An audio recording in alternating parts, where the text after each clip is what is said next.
Hey everybody, what's up? This is Chris from T3 Handicapping, and I'm here to go over the card from Indiana Grand on Monday, October the 18th, 2021. Um, if you want to follow these picks live after scratches, you can do so by going to at Handicapping T3 on Twitter. Otherwise, if you want to purchase the picks, you can actually go to our website, um, t3handicapping.weebly.com, and when you go there, you will actually be able to get in and purchase the products directly from the website. And I've got there's been a lot of change over the weekend, so I've got some exciting news to share with that as well. So you'll be able to go there for purchasing the picks now. If you do want a custom track for tomorrow, maybe you're playing Finger Lakes or something like that, reach out to me directly via email, t3handicapping@gmail.com, and we can discuss getting that set up. But if you want to purchase Indiana Grand, you can go straight to the website. Now, normally on at the beginning of these videos, I like to go over what happened the last time around. But since it's a Monday and we're starting kind of fresh, I'll just go over some of the new changes. First of all, there's been changes to just the general format of what I do. So in some of the previous videos, I went through my worksheets. I've now created things in a much more clean format, which I'll be going over today. When you buy the Monday all-inclusive package, if you do, it's only Indiana Grand, so I just packaged everything together. So if you buy it for Monday, you get everything for Indiana Grand all together. What's included? The pick sheets, which is sort of an aggregate at the beginning, and I'll show you that in just a moment. And then the race summaries. You can see one from Gulfstream Park over the weekend. The race summary has the letter grades over here. It has the ratings over here for each of the categories, so you can actually see the top 5 horses in every single category. And then over here, it's got the T3 grids. Up here, it's got class, distance, and surface. And then over here, it's got some of the pace indicators that we've talked about previously. Now, one of the things that I'm really excited about is that I've got these things up on the online store now, so you should be able to just go to the website and purchase from there.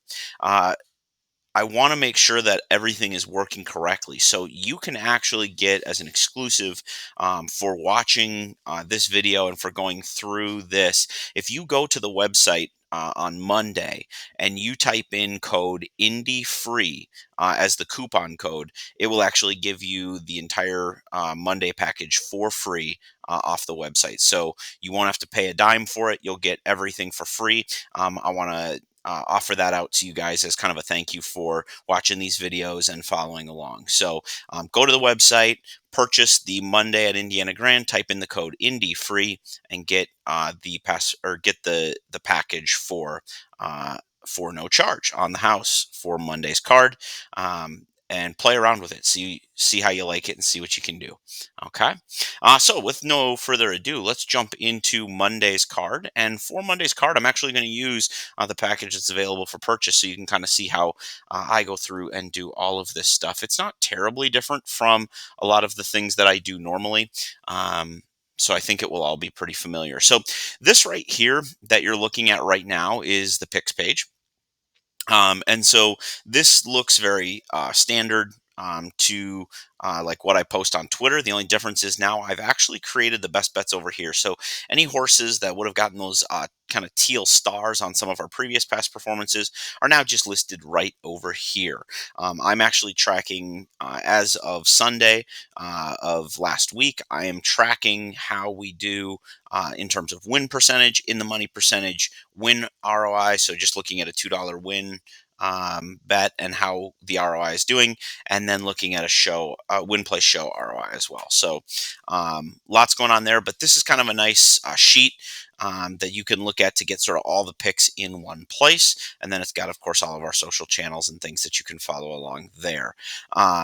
Moving on, though, because we're going to get into the actual card here today, I'm going to go ahead and fit this to our width.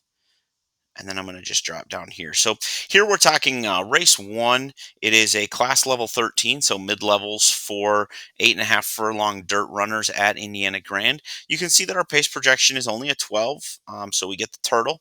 That means it's going to be a slow race. And we know that a positive run style at Indiana Grand is an E-type. When we look here, we've got altered. as our number one selection is an off the pace type, which is a little bit concerning, but gets 100 points in the A plus. The next closest horse is a B minus, which I'm just not all that interested in. So when we go down and we look here at the ratings in the middle, we can see that the 4 is pretty superior to the rest of these. It looks like the 136 is kind of like the second tier, and then um, the two and the five are maybe not quite as likely.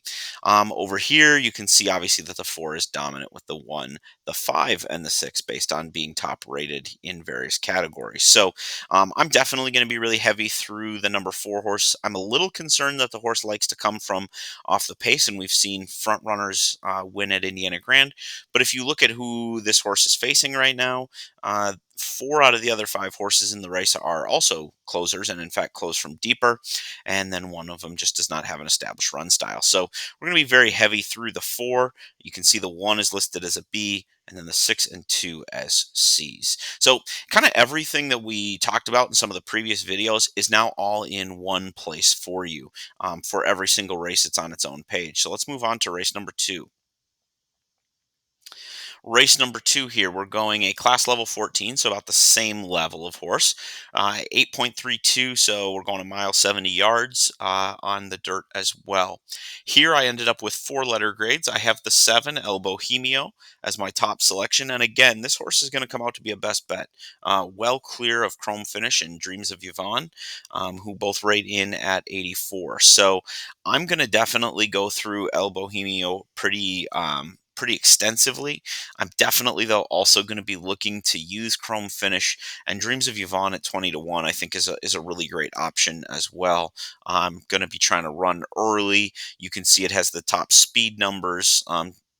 At the distance, could get the best race flow being forwardly placed, and may get the best of pace. So that number 5 horse is kind of a pace play, but I definitely want to have the 7 and the 4 prominently used.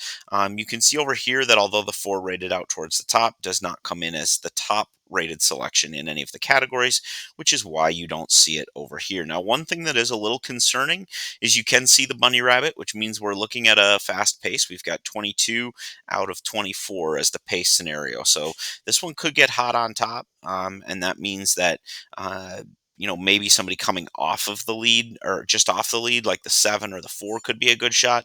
But I definitely want to have on some of my tickets the number 1, who's going to come from deep out of it. It's the only horse that really likes to close, and if things just absolutely fall apart, I definitely want to have that one on board. Moving on to race number 3, we have another fast race. This time we're going 5 furlongs on the turf for class level 9. So these are definitely better horses here. As you can see from my top selections, I do like the favorite quite a bit here. That's Never Have I Ever. That horse rates out as an A plus, and you can see a lot of big gaps in today's races, at least prior to scratches. So I've got a long way down to Living Vicariously at a C plus grade, but that horse is 15 to 1, so that's a very easy use for me. Jazzy Times is going to sit just off the pace and gets a C minus grade. Um, 3 to 1, that's a little tight for a C minus. So I think I might just go with the 7-4 pretty heavily. I may actually use the grid as well here. Like I may throw in the 10, who's going to come from just out of it.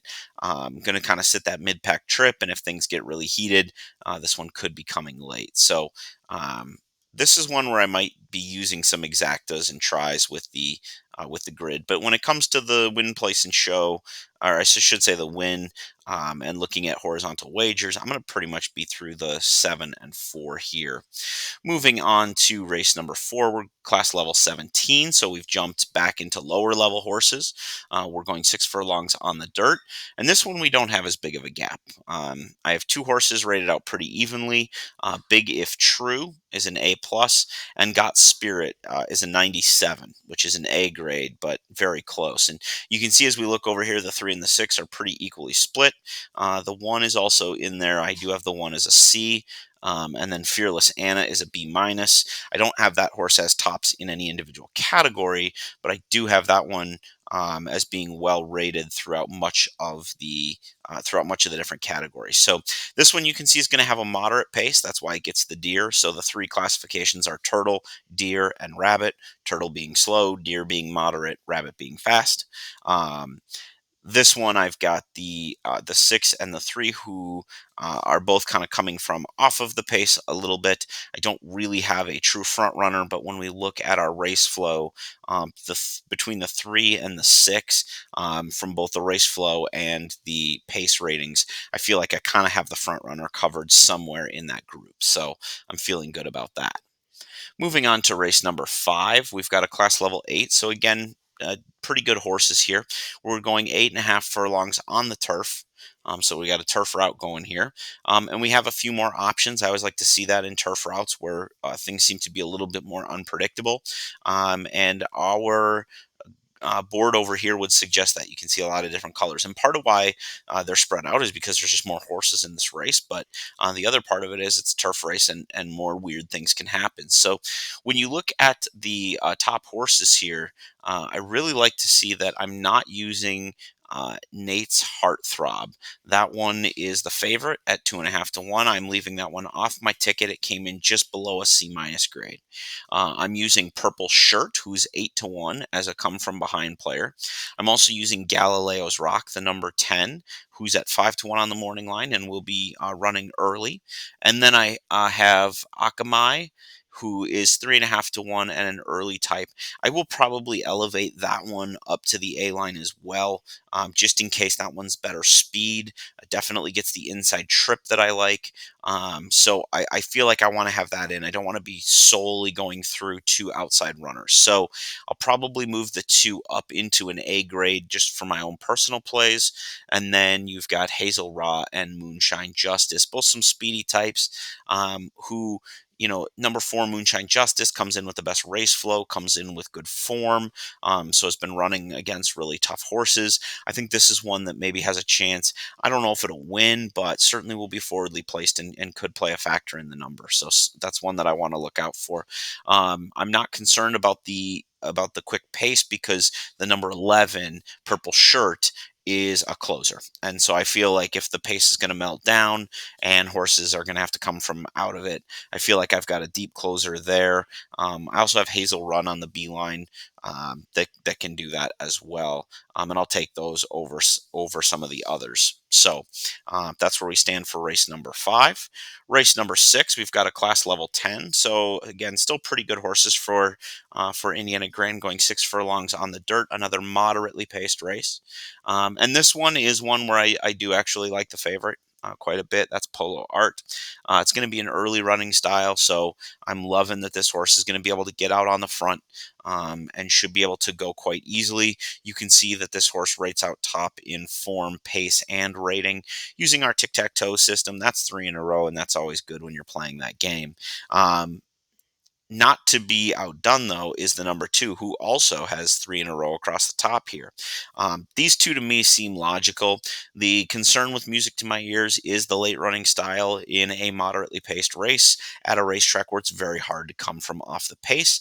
This horse is also drawn down to the inside, and it typically tends to be where if a horse is going to make up ground in the stretch, they're going to do so going outside. So this horse would have to save ground around the turn and then flop outside in a field of 8, which may not be the easiest thing depending on what things look like ahead. But you're looking at the 3, 4, and 5 are all probably going to be looking to sit those closing trips. It may get quite congested and may not be quite so easy for the 2 to get out. So I'm going to go pretty heavily through the 8. I will use the 2 because it rates out well on the metrics. And then I'm going to definitely use my B and C horses just because I'm at 8 to 1, 10 to 1, 10 to 1. So if those prices hold, I can get value from those horses either underneath in vertical exotics or on backup tickets for the horizontals. Moving on to race number 7, class level 9. So actually, this card is pretty strong from an Indiana Grand perspective. I would imagine that our cards later in the week are going to have their fair share of 20 plus class levels, because it usually seems to be that they have plenty of those on the grounds and they like to keep those horses running. So if they're stacking them off of this day, it means they're going to get stacked somewhere else. We're going 8 furlongs on the turf, and this one I've actually narrowed it down to a pretty small handful of contenders.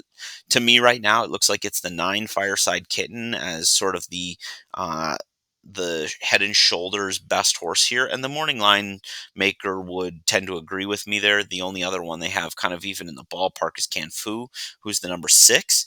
Um, I like the 13 and 14. They rated out very well. You can see best speed figures, stamina, class for the 14, jockey trainer. They've got a solid. The 13 has a solid record at the distance, hitting the board in about 55%. Pace numbers, the 13 is up there as well. Even when they're not the top horses, they're in the top 5. So definitely something that I look for.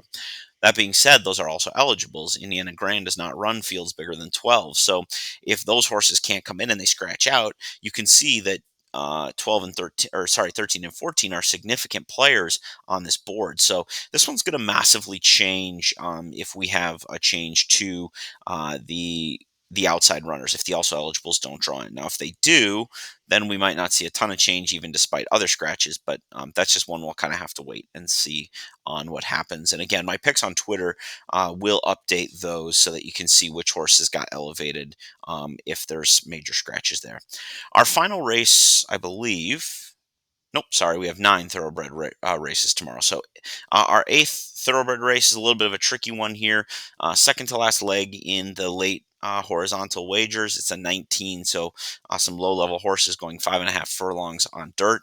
But I do have Sacred Kiki Bird as my top selection, followed very closely by Pegasus on the Go. I should say not that closely. It's actually quite a ways down to that horse.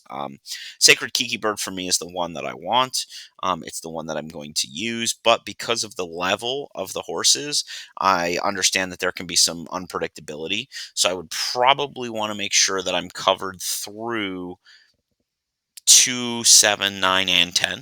Um, I know I'm taking the 4 shortest prices on the board there, but I think that that's a very reasonable thing to think. I will definitely have the most going through Sacred Kiki Bird because I do have it as a dominant horse on metrics, and I think sometimes the worse the horses are, the more the metrics matter. The good horses have more, I think, sort of indescribable qualities where sometimes they just show up and run better than what they're supposed to because they're just that good of a horse. These horses have been knocked around a little bit.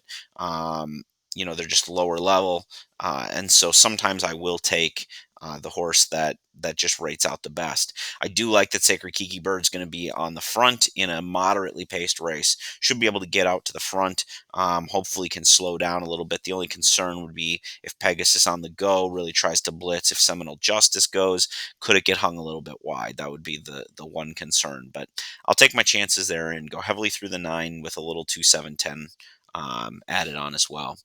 Closing out, we come back to a relatively moderate class level 13. It's going to be a 6 furlong dirt race with a slow pace. And that means that we're going to be looking for some early speed types to get there. I like a bomb in this place, and that is I like Guard, the number 10, early speed type. You can see when we look at things like its stamina rating, rates out pretty well, not quite as good as Indigo Rich, but second overall there. Class is right up there with them. Indigo Rich has a little bit better, but is there. Jockey Trainer is really solid. The record at the distance isn't great, mind you, but race flow, it looks like this horse could have something, form, pace, and rating. I love seeing a horse, especially at a price like 15 to 1, that shows up in all these categories. To me, that suggests this is one that you need to be using, if not in the win pool, also in some of your verticals. I also like Bull Briar here. You can see has the best jockey trainer, has some decent form coming in. And so that's one that kind of got elevated. I'm not sure how confident I am that that horse is going to be as good as the ratings. Um, that's kind of a long shot. I'll watch the money and see if that's one that I need to take a deeper look at. Indigo Rich is good for the reasons I've already talked about. Go early, stay late is a favorite. It definitely has a run style that makes sense. We can see the green coming up in a lot of different places, but just not at the top, which is a little concerning if I've got to take less than 2 to 1. Um, Rocket Docket is one that is interesting at 12 to 1 for me. I'm probably not going to use American Nightmare at 4 to 1 coming from out of it. I might use Henry Rules because he's an early runner at 8 to 1. Okay. But this is one where I don't know if I would play unless it's in a horizontal pick sequence that I'm playing, and in that case, I'd have to do it. But I'm definitely going to want to scatter all over the board on this one because I think we could hit a price, and so I think I'll be able to make up that equity. I would probably use some of the favorites as well because I think I can get a price somewhere else too, or at least create some separation and make some money that way. But this one doesn't seem like a race that I want to bet individually, unless maybe doing so using that 10 horse and maybe even the two kind of keyed up underneath and over top in the verticals and just see if I can make it go crazy. So this concludes our coverage of the Indiana Grand Card for Monday, October the 18th. So I wish you luck. And again, if you want to purchase those, uh, products that I was talking about, you can go to my website, which is on the previous slide there, t3handicapping.weebly.com, and then you just go, and when you purchase, just purchase the Monday package for $2, and then at checkout use the code INDIEFREE. It will give it to you for free. You can download all of the things that I just went over here. So you'll get the picks page at the beginning, and you'll get the race summaries throughout. So thank you for your continued support of T3 Handicapping, and good luck on Monday at Indiana Grand.